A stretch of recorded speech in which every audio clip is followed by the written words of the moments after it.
Welcome to the Lead It Culture podcast, where every episode is about learning how to grow and thrive in today's culture, rather than letting the culture define who we are. Here are your hosts, Kenny Mason and Edgar. Hey guys, how's it going? We are here again with another episode on With the Main Man, 50 grand, pots and pans. Edgar, how's it going, Edgar? It's going great. I got Kenny, Kenneth, Kenward, Kennethy. Kenneth, I am Kenneth. Yes. Yeah, man. So, got another good one for you guys today, and I just want to say thank you. If you're listening to this right now, we want to thank you for liking and subscribing, listening to us. I mean, we really appreciate the support. So, stay tuned for just so much more. We got so much more planned for you, and just thank you. We just want to thank you. Yeah. Absolutely. So, got another one today, and today we're going to be talking about building healthy friendships, building a strong friend group. At the age of middle school, high school, college. How does that look at that age, at that teenage age, which is very tricky. At the preteen, as a young adult, So Edgar, I'll ask you this. We'll just jump into it. How, talking personally, how was it for you when you were that age? Did you have strong friends? Did you have a good friend group? How did that look? I had a good friend group when I was like a little kid, and then we moved to Virginia when I was 12. So preteen, going into being a teenager, and when I got to that new school, I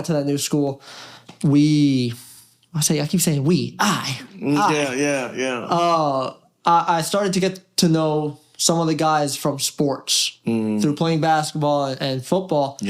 I started to get to know some of the guys, and the guys I met in 8th grade were the guys that I kind of stuck around with throughout high school. And we all had a lot of similarities in what we like to do. We all grew up playing sports, and we played together. So we kept each other accountable on things, not just in school, but outside of school. That's cool. So it was really healthy for me to have close friends that wanted me to come and work out, or wanted me to go to the gym and practice, get some shots up with them, or even without them. If they noticed that I hadn't been doing it, they would text me, call me, say, hey, you need to get some shots up. Let's go. But also, in the same way they helped me stay out of trouble. I sought my identity wherever I could find it. And these guys it was only like 2 or 3 guys that were really close to me. And they all did an amazing job at also keeping me accountable in that way. Keeping me out of trouble. And they were very understanding. I think I had such a great group of guys. Belief system were completely different. We all believed different religions. But that didn't stop us from being really close. And that's cool. Still, every now and then, keep in touch with them. We're not nearly as close now. I mean, we just kind of grew apart. But they always been thankful for them, because they helped keep me accountable. They encouraged me when I needed encouragement. And they, I'm putting you to sleep, bro. No, I'm not. I don't. I get terrible sleep at night. That's just me. No, it's not you, bro. But they were really good at keeping me accountable. I think that was the biggest thing for me. Right. They helped keep me accountable, and because it was a small group of guys, we all got to know each other really well. Right. So I knew them for like 6-7 years plus by the end of high school. That's good. And that came from the team that you hooped with. I met 2 of them from that team, and the other one was just friends with them. Right. And I met him through that. That's what's up. But man, what about you growing up? I had a friend. When I think back to my childhood, I didn't have I played football when I grew up. But I didn't go to school with the people I played football with, and I was too young to drive, so it's not like I could be like, "Hey, let's get up," because I didn't play high school football. I just played like little, as small as I could, young as I could, up until high school. But I mean, when I think back to my childhood, I had one good friend starting off. and his name was Kyrie, and we like did everything together. He lived in the same apartment complex as me. We were both short, so we both got joked on in school together. Oh man, stuff. not to be delayed. Yeah, no, as I'm laughing. Bring it back. You just bring your stuff back, Edgar. I'm just sad all over again. I hear the jokes now. No, it's all good. It's all good. I'm totally past and secure in my life now. So Naima loves me. And Good. That was a struggle. Maybe we do a podcast on that too. Short kings. Sure. Yes. Yeah. So that's super funny. But I remember me and Kyrie did everything together. He was a hooper and I was not. And I remember he would bring me to the court, and he was like a great hooper. I wanted to be a great hooper. I just wasn't. To this day, I just want to hoop and I can't. Like, my jumper sucks. Like, it's just terrible. But was it one of those situations like he brought you along because you made him look better? You know what? That was probably his strategic idea to do that, because beside him, he looked a lot better, but he was good. But shout out to Edgar. I know Edgar is a hooper, and I just yeah. Oh man, I miss it. Haven't hooped in a minute. Oh, you gotta get back on the court, man. Yeah. You gotta go. But no, so we played. I got into playing steel drums. Met a group of friends there. We spent so much time together that they became my friends. And then had another friend. His name was Monet. We grew up super tight. Then I had another friend. His name was Simeon. And then we just did everything together because we all played steel drums together. And we were in a band. And in high school, I got into the marching band. So those weren't really good friends. It wasn't a strong friend group. But I think at that time, because when you're in high school, you're trying to figure yourself out. Honestly, in middle school, you are too. But in high school, I was just willing to hang with whoever looked cool. And I think I struggled the most in high school because I had my friends, but then I realized, are my friends on this cool status that everybody else looks like they are? Because I want that. I want to be cool too. My friends didn't seem cool. When you're in the band, you really nobody. And this, I'm sorry to everybody in the band out there, okay? But everybody looks at the band as nerds, okay? That's how they look at us. That's how they look at you, okay? You're listening out there. So like a lot of the times, because we're playing cadences on lunch tables, and we're going over music parts, and that's to other people that's not cool, but but I would say this: what I didn't know at the time is that it didn't matter. Yeah, absolutely, it didn't matter. It mattered that I was comfortable around who I was around, because I could be with these cool people, quote unquote, but I didn't feel good. At the end of the day, I could just say that, hey, I'm hanging around this person. It's like, okay, how does that make you feel? It makes me feel good that I'm with these people. Okay, but at the end of the day, do they like the same things you like? Yeah. Do they do the same things that you do? Are they into what you're into? They're not. You just feel good being around them because they are at in your mind, in elite status that you put them on. So this makes me want to go back in time and eat lunch with the band. I should have just stayed at the band table. Yeah. But building a strong friend group. Yeah. To me, it looks like being with people who are investing in you. When someone is investing in you, when they're showing you, when they're complimenting you, when they uplift you, how they make you feel means the world. It should mean the world to you. Yeah. You know what I'm saying? And I got bullied in school, and I from people who I thought were my friends, and getting bullied is like one of the worst things to me that could ever happen in school. It is bad. Yeah. And those are not your friends, you know what I'm saying? Come on, you get bullied, dude. You need to find new friends, you know what I'm saying? And that was important to me. But I think to me, you just gotta really be around who makes you feel good. Yeah, you know what I'm saying? Who can challenge you to be a better friend and to grow. I think that truly matters. And you just gotta look around you. Are they holding you back, or are they pushing you forward? Right. Pushing you forward in a good way. Yeah. If they're holding you back, they're not good friends. If they're cursing or smoking or drinking, you got to ask yourself, is this what I want for my future? Yeah. If this is not something that I want for my future, then maybe I need to figure out a new friend group, because this is not my friend group. So that's what I was saying. Yeah. See, definitely. Because I think you'll end up being however your friend group is. Yeah, that's good. Yeah. Whoever you surround yourself with, that's who you're going to end up being. And if you see some things that you don't like in certain friends, and you don't feel comfortable calling it out because you feel like they're going to respond in a rude way or they won't receive it, that there's an issue there. You should respect them enough to want to call them out, and in the same way they should respect you enough to receive that message. Yeah.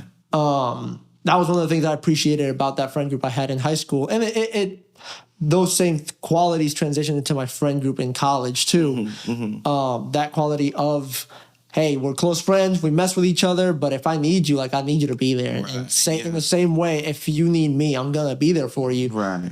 And if I see you doing something stupid, I'm going to call you out. Yeah. Because I don't want you to go down that path. If I see you doing something dumb that's going to lead to something even worse, why am I going to sit here and watch? And if you don't take that criticism or take that,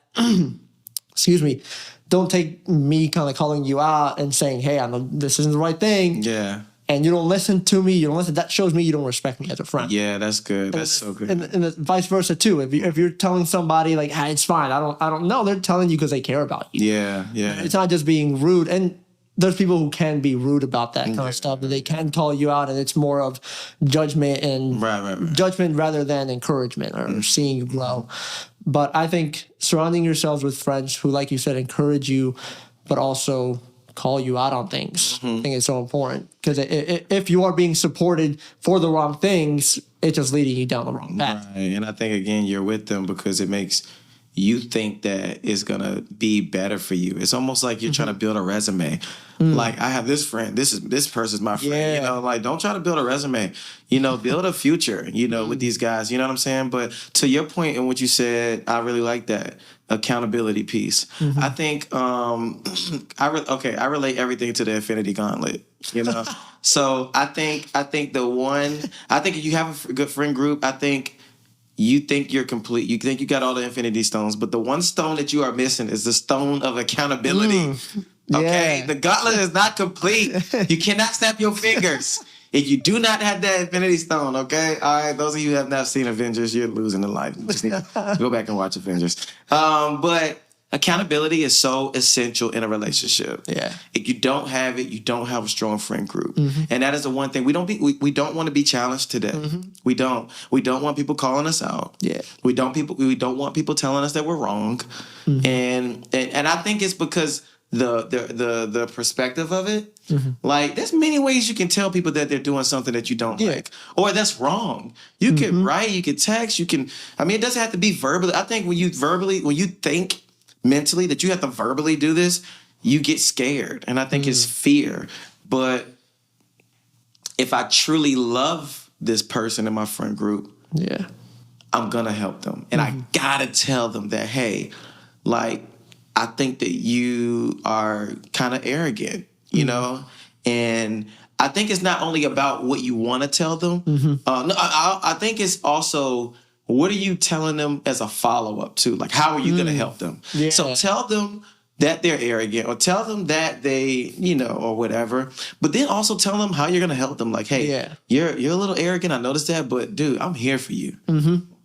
Yeah, don't bring me a problem without a solution. Yeah, exactly. Bring the problem with the solution. That's good. Yeah, exactly. Bring the problem, but also bring a solution. Yeah. Hey, man, I noticed this, but hey, dude, I'm with you. We can do this together. I struggle with that a little bit too, so I can empathize with that. Now, don't always try to empathize with somebody's problems, because I struggle with that too. No, you don't. You just try to to make me feel better. Yeah, no, you don't. Yeah. We talked about this last week. You told me you don't. Right. Say. Yeah. That's so true. But I think you gotta think that is what a strong friend group looks like. Yeah. Do all of you guys, all y'all in y'all feelings because somebody, well, what about you? You deal with this too. It's dude. Come on. I love you. You love me. We should be able to check each other. Yeah. You know what I'm saying? That is a huge, huge piece that is missing in a lot of core friendships and groups. So now what happens is that I'm talking about you behind your back to other friends in our friend group. And now when we all come together, what's in my mind is what the person told me about, the one friend that we're not addressing. So now what happens is that his problem is growing into a full-blown tree, and now he's uncheckable, you know, or she. I'm sorry, ladies, she. Okay. And now she's just unapproachable. And you never want to get to a place where you're unapproachable. You always want to, seem approachable about, when people wanted to check you, because you got to grow. At the end of the day, growth in a relationship, in a friendship is so key and essential. Yeah, and I think too, if you start being closed off to people checking you, people calling you out, it's going to come to a point where they're going to stop calling you out. Yeah. Like I said, you're not receiving it, so it's, whatever. I love you, it's coming out of love, but you're not responding to it. You're not really receiving this how I'm trying to give it to you. So it's going to stop. Yeah. And I think that's the worst thing that can happen. Yeah. And I think knowing that it's going to hurt, like it's not going to feel good telling them, and it's not going to feel good receiving it. It's going to be bad because it's something that you need to work on. Yeah. Yeah. So, I mean, I just like setting the expectation that it's going to be good and it's going to be great is not. But in the future. Yeah. We're talking about that future again. Like, don't build a resume, build a future. You know what I'm saying? Like, build a future. In the future, that person is going to thank you for, hey, man, I did not like that you told me that. Yeah. But thank you. Thank you for telling me this, because it truly helped me in the end. So, I mean, I just think that's one of the pieces that we need. Yeah. Yeah. Yeah, I think one of the things that I say every now and then, it doesn't matter addressing conflict with a friendship or calling somebody out when they're caught in something or doing something they shouldn't be doing. Yeah. That person probably 50-50, they'll want to get called out. Behind the scenes, they're praying that they get called out. They're praying someone approaches them. But then the other half you never of the time, know. You never know, exactly. Right? You never know. Like what somebody wants. That's good. Right. The other half of the time, they don't want to get called out. Right. They don't want to. Right. They don't want to get checked. They don't want to get approached. And something I say is, what you're giving them is a gift. That keeping them in check, keeping them accountable, holding them accountable to something, it's a gift. However, that person may not want to receive that gift. Yeah, yeah. And it doesn't matter how pretty you wrap it, how pretty you wrap the gift, how nice you put the little bow on top. It doesn't matter how you wrap it. If they're not going to like the gift, they're not going to like it. Yeah, right. But you have to keep in mind, like, what I'm giving you, what I'm telling you is good, especially if it's coming from a place of loving this person. Yeah, right. Like, I'm giving you something that I know is good, and like you said, it'll be good. Even if they don't realize it's good now, they'll realize it's good in the future. Right. Yeah. Yeah. That's good. That's good. Yeah. I just think it's, I just truly think that, and that's one piece of it, but building a strong friend core group is also bringing them to, like, are they good friends that your parents approve of? Like, what do your parents think about these friends? Yeah. You know what I'm saying? Because a lot of times you got to listen to your parents. And if they're like, I don't want you hanging around Andrew. I don't want you hanging around, sorry, Andrews out there. I don't want you hanging around Johnny, or I don't want you to hang around Jane, or, you got to listen to them because they know something. Yeah, exactly. That you don't know. Yeah. They see something in them that you don't know. Maybe they see their personality, and when they were younger, your friend reminds them of that bad friend that they had to avoid. Yeah. So I would just say, listen to your parents and get your parents' advice. And even if you're in college, like, talk to your parents. Like, hey, I got a friend in college. Yeah. And they're this. What do you think? Their kid always wants to skip class, never does their work, always last minute. But he's real cool. Yeah. He's real cool though. He's real cool though. We go to everything together. Yeah, exactly. It's like parents like, maybe you shouldn't be going to everything together. Yeah, right. Go to class together. Go to class together. Write it, submit your papers together. Yeah. But, I mean, they're real cool though. But what are they giving you? Right. They're not giving you anything. But, they're not giving you anything. You want friends that are going to deposit something into you, that make you feel happy, make you feel good, that'll pull up with you, that are there for you in rough moments. That says a lot about a good friend too. Exactly. Like, when you are going through a lot, where are you? Is that friend there for you? Are you giving that friend the space and opportunity to be able to help you? Because we need that friend too. So yeah, I would say that. That's really good, man. Yeah. Man, that feels like we got to do 2 episodes on this. I know. Maybe part 2's coming soon. Part 2 coming soon. I know. Yeah. But yeah, man, let's as we wrap this one up, As always, we got more episodes coming out. We got a few that have already dropped. Make sure you check out all those other episodes. Check them out. On Spotify, Apple Music. Make sure you like it. Make sure you follow us so you don't miss out on any episodes. If you're on YouTube, make sure you like the video, subscribe, click that bell icon so you don't miss out on any videos and so you're notified on what's coming out next. Also, if there's any topics that you guys want us to cover, especially if you're on YouTube, make sure to comment down below. Let us know some of the things you want us to talk about. Maybe we'll read the comments and see what we can talk about next. But we'll see you guys on the next one. Love you. Thank you for your support. And we'll see you later. See you guys.